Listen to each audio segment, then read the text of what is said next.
자, 이제 3라운드 진입하면서 아무래도 이 막판 뭐 경우의 수, 뭐 그다음에 동기부여 확실히 넘칩니다. 그죠? 매 한 판 한 판이 다 중요하다시피 마지막 경기만큼은 그만큼 더 중요하다. 이렇게 좀 볼 수 있겠습니다. 그죠? 자, 일단 덴마크 입장에서는 이 경기 무조건 잡아야 돼요. 그죠? 잡아야 되는 상황이고, 왜 이렇게까지 덴마크가 좀 저조해졌고, 덴마크 우리 경기력이 너무 저조해졌고, 그다음에 결정력도 솔직히 그닥 좋진 않아요. 예. 중원에서 찔러주는 건 참 괜찮은데 마무리 자체가 그렇게 좋지만 않습니다. 물론 뭐 프랑스 상대로 득점을 한 거에 대해서는 잘했어요. 근데 프랑스한테는 원체 골을 좀 잘 넣었어. 뭐 올해만 해도 그죠?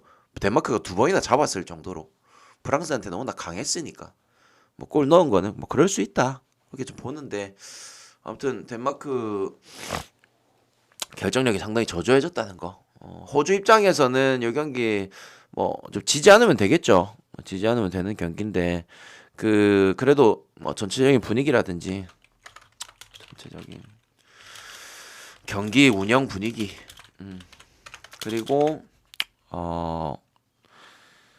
위기에서 끌어올릴 수 있는 그런 한타를 솔직히 덴마크 애들은 잘해요. 잘할 수 있는 애들이라서 저는 그래도 이 경기는 덴마크 쪽으로 잡아가는 게 맞지 싶어요. 만약 전반에 안 뚫린다면 교체 카드를 다 써서라도 후반전에 새롭게 뭔가를 펼칠 거예요. 예. 그런 A 플랜, B 플랜 정도는 가져올 겁니다. 덴마크가.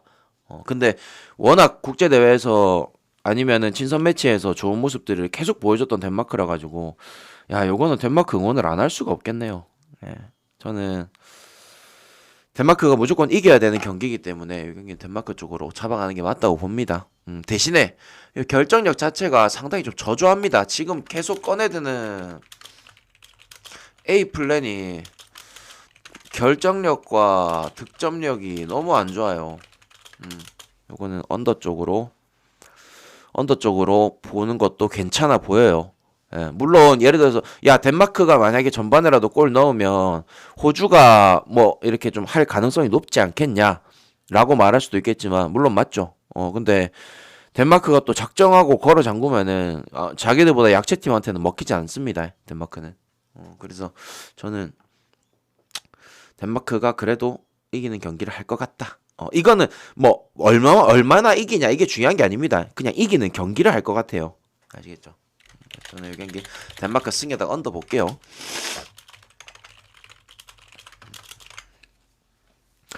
자, 여기는 뭐 실질적으로 뭐 튀니지는 동기부여가 그죠? 당연히 있는 경기고, 뭐 프랑스 같은 경우에는 뭐 크게 의미가 없죠, 그죠? 프랑스는 크게 의미는 없죠. 튀니지가 당연히 동기부여 쪽으로도 그렇고 열심히 해줄 거는 같은데 뭐 희망이 보이겠습니까? 그죠? 프랑스가 워낙 뭐 백업들도 워낙 전력이 좋고 그죠? 그리고 뭐 몰아주기? 뭐 주전 로테이션이 돌아간다고 해도 뭐 백업까지도 워낙 좋은 팀이라서 글쎄요, 튀니지가 상대하기에는 많이 버거운 팀입니다. 예. 뭐 그런 것도 있을 수도 있겠죠. 예. 뭐 예를 들어서 뭐 챔스 때 어느 선수한테 득점왕 몰아주고 뭐 이런 것도 있다시피 그런 것도 있을 수도 있겠는데, 아무튼 뭐 음바페 폼도 굉장히 좋다 보니까 아무래도 뭐 밀어줄 가능성도 있을 거는 같아요. 예. 그래서 이 경기도 뭐 당연히 뭐 동기부여적인 부분 뭐 이런 것도 있겠지만 체급 차이가 너무 납니다. 너무 나요. 예. 튀니지 같은 경우에도 요번에 월드컵 와가지고 제대로 된 모습을 지금 뭐 보여주질 못했죠. 심지어 심지어 튀니지 지금 월드컵 와서 0골이에요. 득점조차 없는 팀입니다. 예, 이거 어떻게 믿고 갑니까? 안 그래요? 그래도 뭐 예를 들어서 튀니지가 더 이렇게 활발하게 경기할 수 있다라고 가정은 할 수 있겠지만 어제 웨일스하고 잉글랜드 경기 보세요. 예, 암만 동기부여가 있어도 기본적인 체급 차이를 극복하질 못하죠. 예. 웨일스가 형들아 전반전에 슈팅 한 개였나? 빵 개였나? 웨일스 그냥 앞으로 거의 나가지도 못했어요. 예. 그냥 계속 주구장창 수비만 했습니다. 그래서 그런 동기부여적인 부분은 있겠지만 기본적인 체급은 차이가 너무 많이 납니다. 프랑스 승 볼게요. 자, 폴란드, 아르헨티나.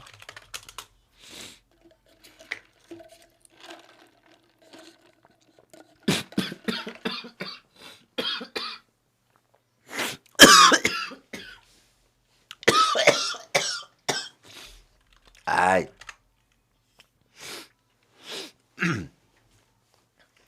자, 아무래도 이 경기도 마찬가지. 벤님 고맙습니다. 아씨, 아 커피 먹는데 커피 먹는데 이 목에서 왜 이러노? 아씨, 자, 폴란드하고 아르헨티나, 참 경기력이 그죠? 이 둘 중에 경기력이 누가 더 안 좋은 것 같아요? 형님들 입장에서는.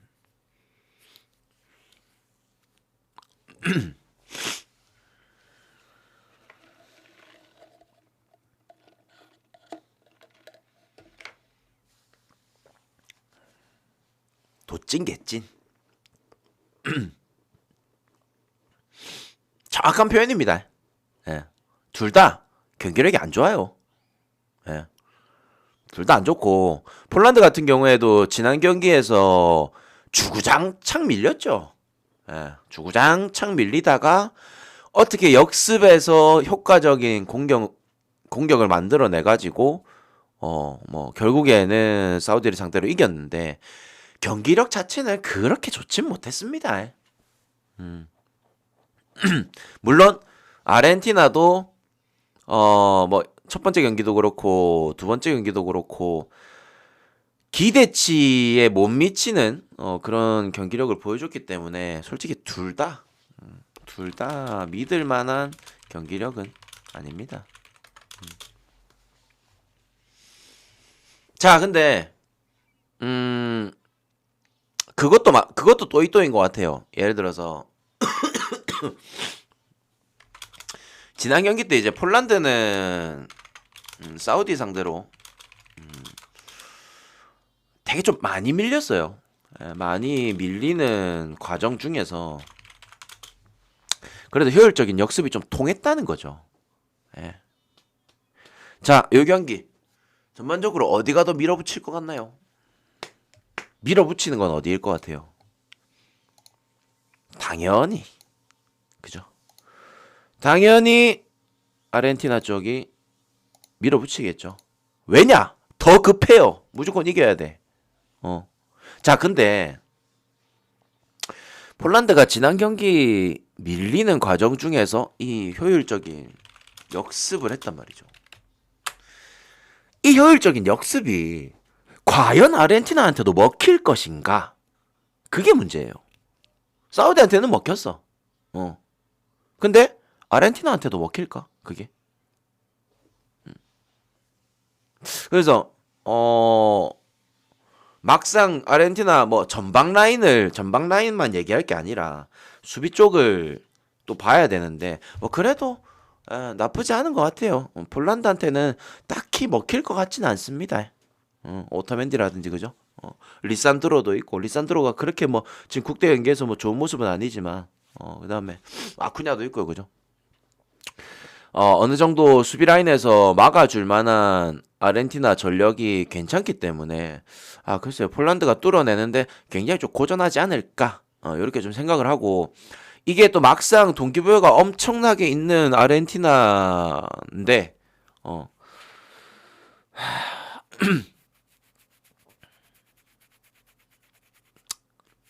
그래도 볼 점유하면서 제가 봤을 때 폴란드는 점유율 자체는 절대 높여갈 수가 없어요. 왜냐하면 사우디전 때 보니까 그냥 점유율 자체를 가져갈 수 있는 조직력이 아닙니다. 그렇게까지 막 밸런스가 좋진 못했어요.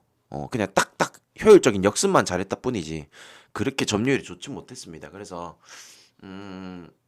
당연히 아르헨티나가 많은 공격 찬스를 얻을 것이고 당연히 아르헨티나가 더 많은 기회와 뭐 이런 것들을 만들어낼 거기 때문에 그래도 저는 아르헨티나 승 쪽으로 가는 게 맞다고 보고요. 한 번 딱 무너지잖아요, 폴란드가. 그러면은 저는 아르헨티나 마인까지도 충분히 가능할 거다. 만약 전반전에 아르헨티나가 골을 먼저 넣는다면, 그러면은 마인까지도 충분히 가능할 것 같고 후반전에 아르헨티나가 골을 넣는다, 그럼 그대로 끝날 가능성이 높다라고 봐요. 아시겠죠? 그래서 저는 이 경기 아르헨티나 승이랑 마인까지 충분히 도전해 볼만하다. 이렇게 좀 보겠습니다. 네, 사우디.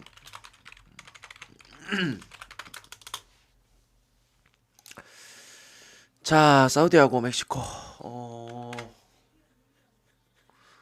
이 경기를 멕시코가 이기면 그죠? 얘기가 좀 달라지죠. 근데 저 다득점으로 이겨야 되죠. 다득점으로.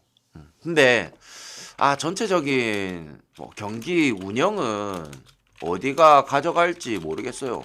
왜냐면 사우디 애들도 생각보다 이 조직력이 되게 좋았거든요. 폴란드전 때만 봐도 그렇고 뭐 아르헨티나전 때도 그랬고 생각보다 복병은 맞아요. 아직까지도. 그래서 그 막상 전체적인 경기의 운영을 가져가는 경기 분위기를 가져가는 팀은 그냥 시간대별로 좀 다를 것 같아요. 예. 사우디가 가져가는 때도 있고 멕시코가 가져가는 때도 있고 조금 이렇게 좀 반반 이렇게. 예. 예를 들어서 한 10분은 사우디가 가져가고 또 10분은 멕시코가 가져가고 이렇게 좀 될 것 같습니다. 근데 그렇죠. 사우디 같은 경우에도 지금 핵심 멤버들이 좀 빠져 있는 상황에서 그죠. 부상도 있고 그다음에 그 퇴장도 있고 하기 때문에 퇴장 맞나? 이마 왜 못 나온다 돼 있노? 그래가지고 이게 조금 어느 정도 변수가 될 가능성은 높겠다. 이렇게 좀 봐요. 자, 근데 당장 득점이 많이 필요한 곳은 어디? 득점이 많이 필요한 건 어디? 멕시코죠. 네, 멕시코. 근데 보세요. 사우디 그때 폴란드전 때도 난 솔직히 폴란드 그 사우디랑 경기할 때 봤을 때 난 사우디가 이길 줄 알았거든요. 왜냐면 전반 한 30분까지 사우디가 엄청 밀었어. 야, 이거를 폴란드가 이렇게 밀릴 수가 있나 싶을 정도로. 근데 결국에는 진짜 허무하게 너무 어이없게도 말도 안 되는 역습 두 방 맞고 땡. 예. 땡. 혹시 그거 아시는 분? 그 핵주먹 복싱 선수가 이거 땡. 이거 이렇게 됐단 말이죠. 한 방에 그냥 팩 이렇게 됐단 말이야. 그래서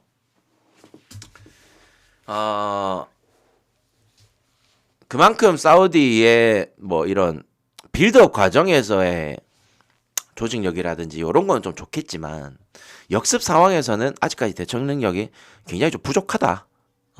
이렇게 좀 볼 수 있겠고 이제 막상 멕시코 같은 경우에도 득점을 좀 많이 해야 되는 상황인데 그래도 뭐 라울이라든지 그죠? 로사노라든지 아니면은 뭐 그 밑에 중앙에서 알바레즈라든지 이런 애들이 좀 있기 때문에 그래도 득점의 가능성이라든지 효율적인 역습이라든지 그리고 뭐 기본적인 체급도 멕시코가 조금 더 경기 운영 자체를 좀 잘하지 않을까.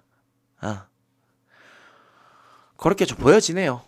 그래서 저는 이 경기에 일단 첫 번째는 어느 팀이 넣든 저는 이 경기는 오버가 날 것 같아요. 예. 사우디가 골을 넣든 멕시코가 골을 넣든 오버가 날 것 같고 그 와중에 승리하는 팀은 멕시코가 똥줄이라도 난 승리를 할 것 같습니다. 일단은 오버를 전제 조건을 일단 보고요.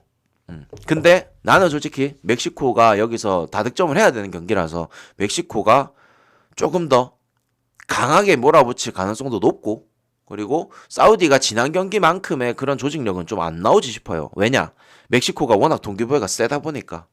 그래서 저는 요거 멕시코 승에다가 오버까지 좀 보도록 할게요. 아시겠죠?